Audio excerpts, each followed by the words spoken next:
Welcome to Freedom at the Top, the podcast where professionals from various industries come together to share their journey towards reaching peak potential.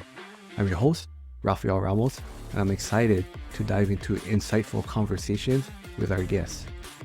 With Eagle Summit Equity, this podcast aims to inspire and empower you to reach new heights in your personal and professional life. So sit back, relax, and let's enjoy the journey towards freedom at the top.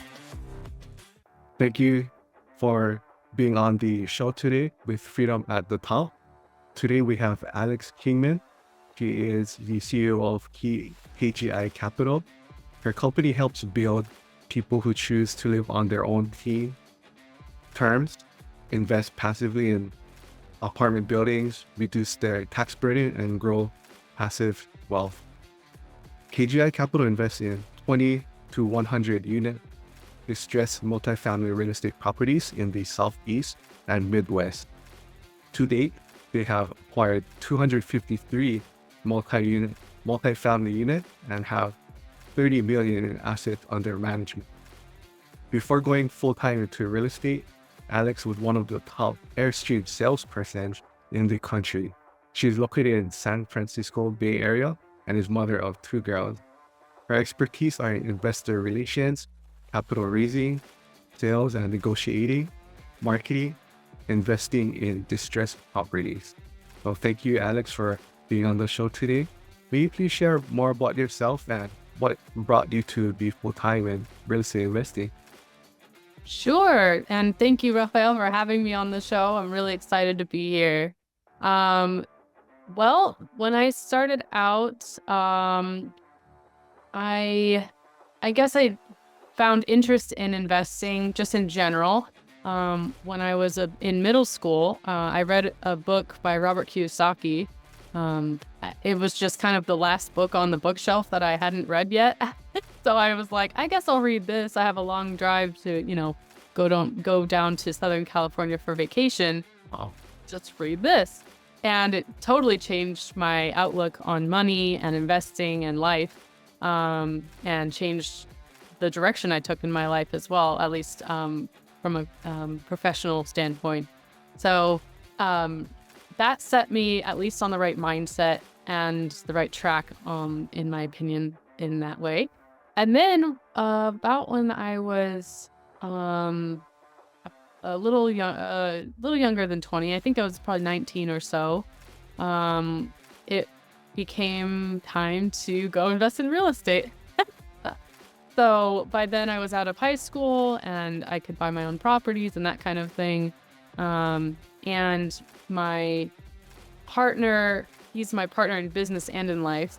So my boyfriend wanted to buy a house, but I said, I don't want to just buy a house unless it's as an investment or as an asset. I don't want a house that I'm going to have to pay a lot of money every month to be able to live there, because it's a lot cheaper to rent in the Bay Area than it is to buy.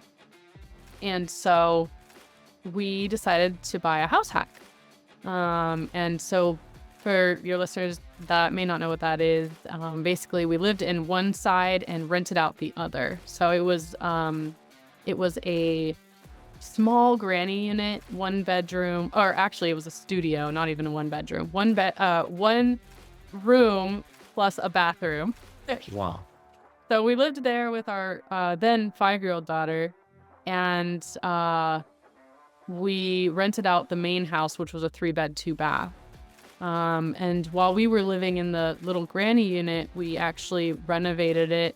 There was a garage connected to it, so we renovated the garage and the granny unit into a 2-bedroom, 1-bath unit. So that was our first taste of real estate. And then from there, we got into 1 to 4 unit distressed renovations and kind of like BRRRR strategy property out of state, outside of California. And then that led us eventually to commercial multifamily properties, where we are now doing, 20 to 100 unit properties, and syndications and that model. And and that kind of thing. So that's how we got started and kind of how it progressed slowly into bigger properties. No, thank you, Alec. Really appreciate sharing your journey from beginning and to where you are now. Let's go into the topic of real estate private equity, with investing in syndications as an LP or a limited partner. May you share some wisdom on like benefits of investing in this specific niche? Yeah, there are quite a few. So a lot of times people get into real estate investing because they want passive income. But a lot of times they find out that there's a lot that goes into real estate investing and being a landlord, or, managing tenants, managing properties, fixing them up when things break, dealing with issues all the time. And it's not necessarily as passive as they originally thought. So one way to get around that and to have truly passive income from real estate is to become a passive investor or a limited partner in multifamily syndications. There are other types of commercial real estate you can do this with as well. But in this case, becoming a limited partner allows you to have better returns, typically better returns than the stock market, but without having to deal with the trash tenants toilet issues that come with actively managing these types of properties. And because you are looking at a multifamily, like a commercial multifamily investment with multiple units, it spreads your risk a little bit in that you aren't putting all your eggs into one basket with one tenant if it's a single family property. So you're able to you are able to not lose money as easily as you would with like one single family property that you're managing, doing all the work yourself, and still not have any income for a couple months if somebody moves out or you have to evict or whatever. So I'd say those are a few pretty solid benefits right off the bat of being a passive investor, and way less headache. Yes, a great insight. Yeah, being on both the active side, having your own properties through house hacking, and having passive investors or investing, which would, if you could choose like one or the two, like would you, if you could go back, would you be a passive or active investor? That's a good question. I like both for different reasons. Yeah. I enjoy real estate investing, Yes. and I enjoy finding, the diamond in the rough, and Oh, yeah. and then going in and being like, okay, we could fix this up and this is how much we're going to profit. So I enjoy that. So I think Uh-huh. even if I was a passive investor, I'd probably like still be looking at deals and trying to find properties. So I think that inevitably I would just be an active investor. Nice. So that's why I am. But I do like the idea of having just the passive income and being able to go do other things that I have interest in as well, and invest in other projects, and have the time and attention to put into trying other types of investments as well. So I think that at heart, I am an active real estate investor. Nice. Yeah, there's definitely a lot of benefits to being passive as well. Thank you, Alec. For your journey with going through real estate investing, may you please share with the audience where, okay, if you did have some challenges, but how did you face them and like stay motivated through these events? Yeah, there are definitely lots of challenges that come with real estate investing. In our first property, I think, in our first property that we had, our biggest challenge was just being brand new. So, we just didn't know what we didn't know. the biggest thing there was the very first house hack was actually just we were living in our remodel, and it was like a 300 square foot space that we also would have to like move our stuff to like renovate that area and then move back to renovate the other side. And it was just, we won't do that again because it wasn't very efficient, but we learned a lot. Some mistakes we made, I think some of the most costly mistakes that we made were actually later on doing our 1 to 4 unit renovation projects that we did after that first one. We had a fourplex in Jacksonville, Florida that we purchased, and great property, great area. The biggest lesson on that one was we took too long, and we learned that time is really expensive. It took us a few months to get the renovation started, and it was a pretty big renovation. So the fourplex was vacant when we bought it. It needed a lot of work. We put, I think it was about $40K, $30 to $40K a door. And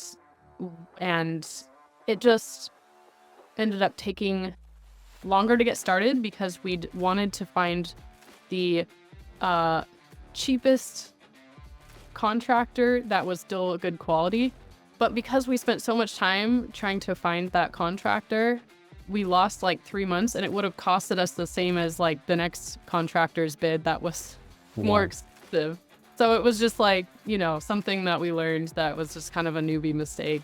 And because it took so much longer, when we ended up going to refinance that property, interest rates had gone up from where they originally were, which another newbie mistake. We didn't plan that into our underwriting, which luckily it was a good deal and we got it at a really good price. So we still were able to cash flow, and we were still able to do the refinance and everything like that and cash out some money, but nowhere near where we originally had our numbers looking at. So it didn't look as attractive as it did originally.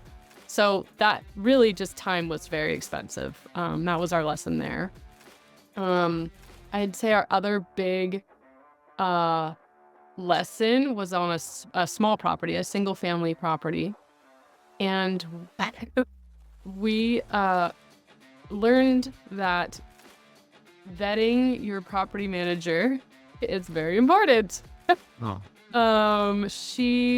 This particular property manager seemed good on paper, but I thought I had done a very good job vetting her, but it turns out I didn't know what I didn't know, and it ended up being a very big headache with a lot of issues, and we ended up we didn't end up in court or anything, but it did close, and so it was just a lot of headache that really could have been avoided had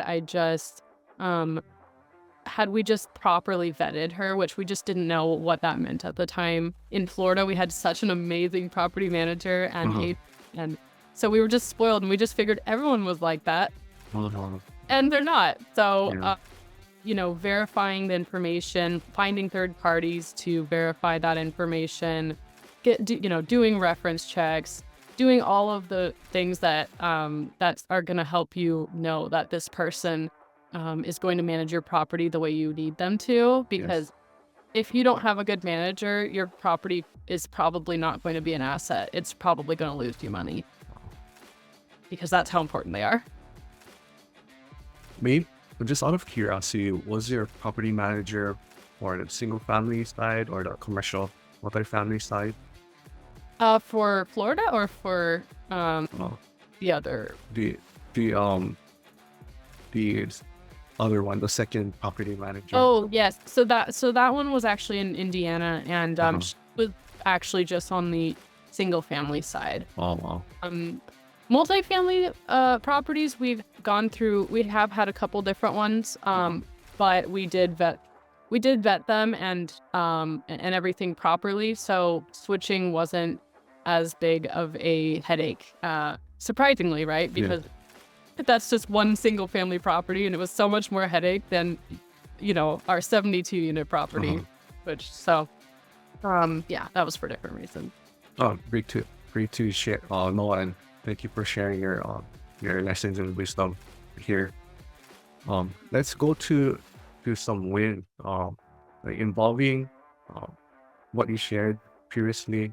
You did share involving wins in mental and physical health. Will you please share on that? Sure. Yeah. So, I mean, some wins that I've had in my life, in the mental and physical health space, at least for me, personally, when I was younger, actually in high school, I got into a place where I was, depressed. I wasn't sleeping enough. I was very, I was pretty much all I was doing when I got home was homework. I went to a very challenging school at the time. I lived also an hour 15 away from my school. Oh, wow. So yeah, I don't know what I was thinking. But I did end up switching schools and everything. But I was in a place where I was depressed, and I remember reading an article. I just came across it, and it was talking about basically it was a quiz, and it's like if you have at least this number of like symptoms on the quiz, then you're depressed. And I was like, gosh, that's what it is. And at that moment, I had a decision to make, and I was like, okay, either I can kind of just like keep going down this path and not really change anything, and maybe like go get some antidepressants or something, and like, I don't know, I don't really like where that goes. Or I can put all my effort and energy into getting out of depression and getting into a better place, mentally, emotionally, physically, everything. And I can give it all I've got, and I might just make my life like 10 times better than it was even before. So I chose the latter. That's made all the difference, right? You do that. I did not get any type of pharmaceutical anything. I just exercised. I changed my mindset. I would listen to motivation and just good mindset type things every morning and every night. I changed my lifestyle, so I did switch schools so that I could sleep a lot more and have less homework, so I could do a little more fun things as well. Yes. And spent more time with friends as well because of that. So made a lot of really good changes, and that has really set me up for the rest of my life in how I approach difficult things and mindset, and knowing that no matter how hard it is or how hard it gets, you can, you have the power to make that change. And so I think that applies to business as well, really well. Sometimes business can get hard, or situations are hard in real estate, or whatever the case may be. But if you know that you have the power to make the change, and you don't necessarily have to go find it outside of yourself, then you can make that change, and you can feel empowered to do so. Wow, thank you, Alex. I really appreciate your journey involving converting energy for the better.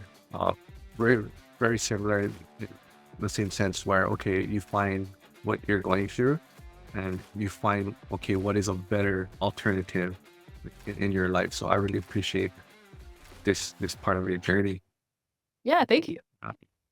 Thank you for tuning in to Freedom at the Top by Eagle Summit Equity. Have you considered how your money can work for you? Explore more about financial and passive investing on your terms. Enjoy freedom on your time with family and life. Visit eaglesummitequity.com today. Let's go into your next area. Before full-time real estate, you did share your number one Airstream salesperson at a dealership and number 8 in the country. Can you share about that as well? Sure. Yeah, that was just before I went full-time into real estate investing.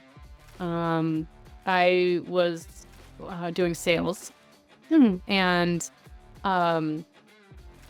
that was great. I actually really enjoyed that. I found that is something where I guess you could say like my superpower is.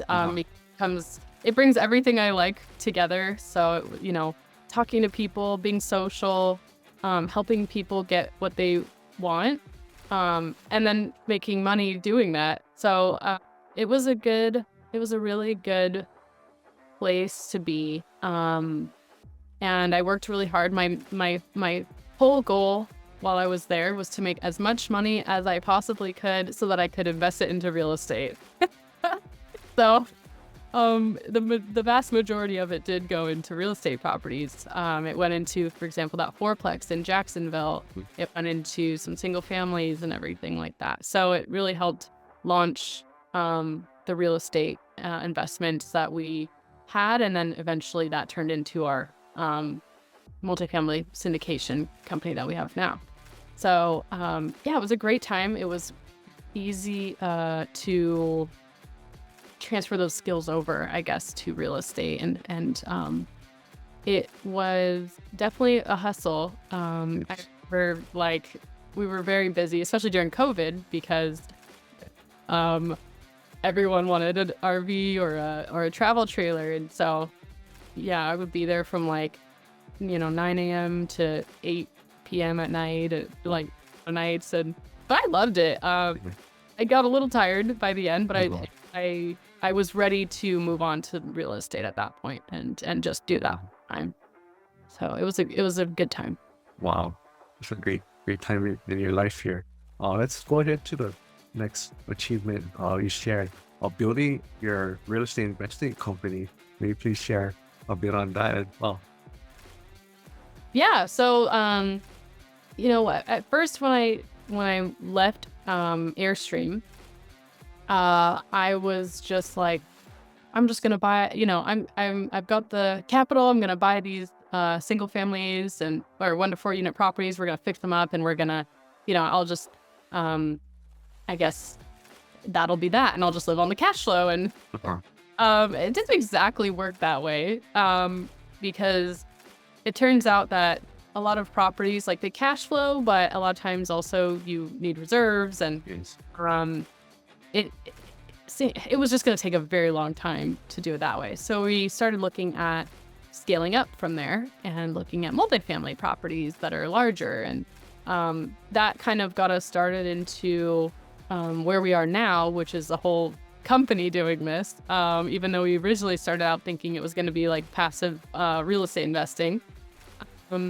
And it's been great. I mean, the main thing that we've been doing now is just been focusing in on just a few markets. And the goal with that is to be very knowledgeable in those few markets and dominate those areas instead of trying to go everywhere.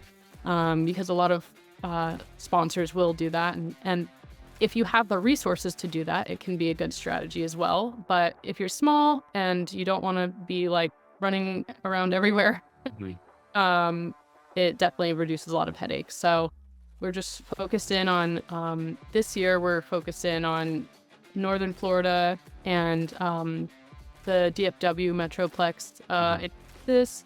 And then we also have a property in Indiana. So if it's like specifically near, or not Indiana, I'm sorry. We have properties there too, but we're not really looking there. Oklahoma. Property in Oklahoma. And so if there were properties right around there that came up that made sense, we would look at those. But we're pretty focused just in those areas.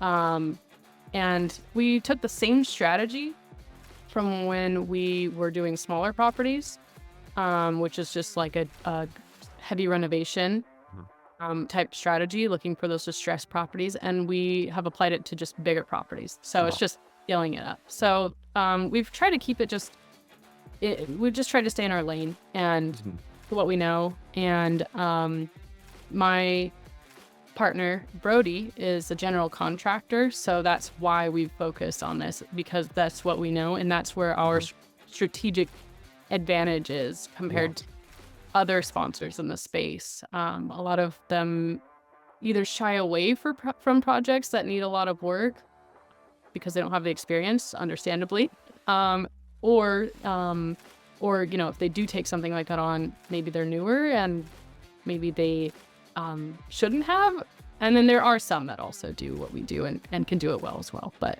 of course we're the best, you know. Thank you, Alex, for sharing. It makes total sense where instead of looking to go everywhere, you concentrate on your strengths, what you know, what you can do very well, spending your time greatly on those, and you'll be really great. I agree with the similar journey. Okay, wanting to go everywhere. Okay, we're spending our time in different places. Could not be worth it. But when just focusing, being laser focused, wow, you save more time eventually as well. Yes. Yeah, that's exactly the goal. Just trying to be as efficient as possible, have systems thing on the back end, and just make it very, very systematized so that it's just kind of a rinse and repeat process. And, you know, I think that's also what's best for our passive investors as well, just to have those processes and systems so that you can have a repeatable result that you can get them. Thank you, Ali. Let's go to a fun one with raising a happy family. May you please share your success as well in your life? Sure. Yes. So let's see. One thing that is really important to me, and one of the main reasons that I do all of this in the first place. I want to be a good example for my kids and to show them that anything is possible. And I also want to have the flexibility and a lifestyle where I can be a part of their lives and be involved in their day-to-day. Like I was saying earlier with Airstream, I really did enjoy working there. But one of the hardest parts about that was that I was working a lot and I didn't really get to see my oldest daughter. I didn't have my youngest one yet. Wow. But I just didn't really get to see her very much. And that was not in line with how I wanted to live my life and not in line with how I wanted my family to be. So being able to do the real estate has really allowed me to be more involved in my family life. And yeah, it's been really good. We've got 2 girls. So we have a 10-year-old and a 1-year-old. So it's a bit of a gap, but you know, it works out. And yeah, it's been really great being able to be there, you know, go to the award ceremonies at school or, you know, pick them up early and take them to the pool or all the things that I want to be a part of and that I can make memories with now that I won't look back later and be like, oh, I missed their whole growing up and now they're, you know, off to whatever adult things now. Team and they're out of the house and yeah, it's really important to me. So we focus on having family dinners every night. We focus on just making sure that we're all spending quality time together. Thank you, Alex. That's great wins and achievements here. Let's go to what motivates you to peak potential. May you please share your why about yourself, what pushes you forward, and some insights. Sure. The main thing that pushes me forward is I really have always focused on, at least since I kind of got that perspective back in high school, when I was able to get myself into a better state of mind and being, I've really focused on living my best life, becoming the best version of myself so that I can experience everything there is to life. And that's been a big push for me, is to just continue to improve in those areas and also to do so to help others do the same. So to be an example for people that are closest to me, to hopefully inspire them to do the same, but also to teach them, you know, because we only have one life, and We don't really get a second chance that we know of. So I try to keep that in perspective so that everything that I do stems from that and allows me to remember to also help others do that as well. Yeah, I think a very, very great wisdom. Let's go into a fun round of questions. Sure.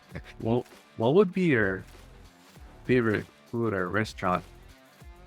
Ooh, my favorite food or restaurant. A lot of times for my birthday, I go out to sushi. Which is not mine. But I'm allergic to gluten, so I always have to either bring gluten-free soy sauce with me, or sometimes they have it. Mhm. The next one, what would you advise or give your younger self on tips or wisdom? Well, I think maybe just probably just sticking with something, like trusting the process. One of the things I had when I was younger, I started a company in the health and wellness space because that's another area I'm really passionate about. And I just never had run a business before. I didn't know like anything. I took jobs to learn different aspects of business and everything. Point being, I didn't realize how far along I had gotten. I thought it wasn't really working. I didn't know what I was doing wrong. I thought it was just me. So I ended up going in a different direction and just and then also like I had Airstream and all that kind of stuff happen after that, and so it kind of just got away from me. But looking back, I was actually doing really well, and it was just that grind time, the grind mode. You have to put time and the effort. It just takes time, and you have to keep consistently doing things, even though it probably doesn't feel like anything is happening. So that would be my advice to my younger self, is to just keep going and maybe just keep your head down a little longer. Like, don't look up, don't look around, just like and just do it.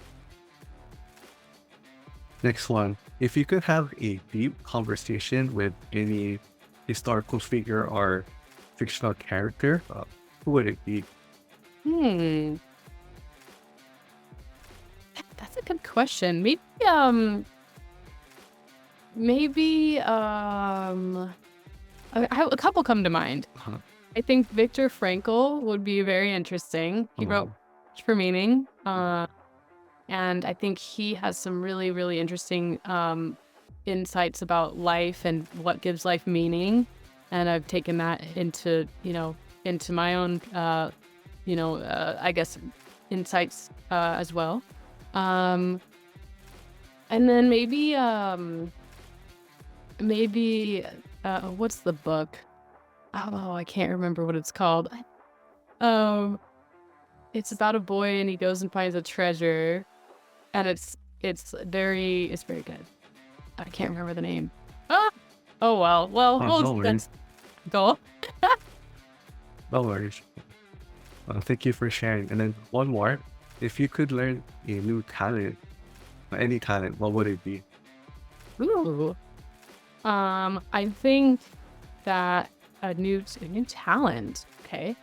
Well, I would either get like really good at, I guess like music, like songwriting, singing and producing music. I love that. But I could definitely be a lot better at it. Or I would become some sort of like naturopathic doctor or dietitian, registered dietitian or something like that. I think those areas, if I was, really good at those areas, that would be Wow. That's super cool talent.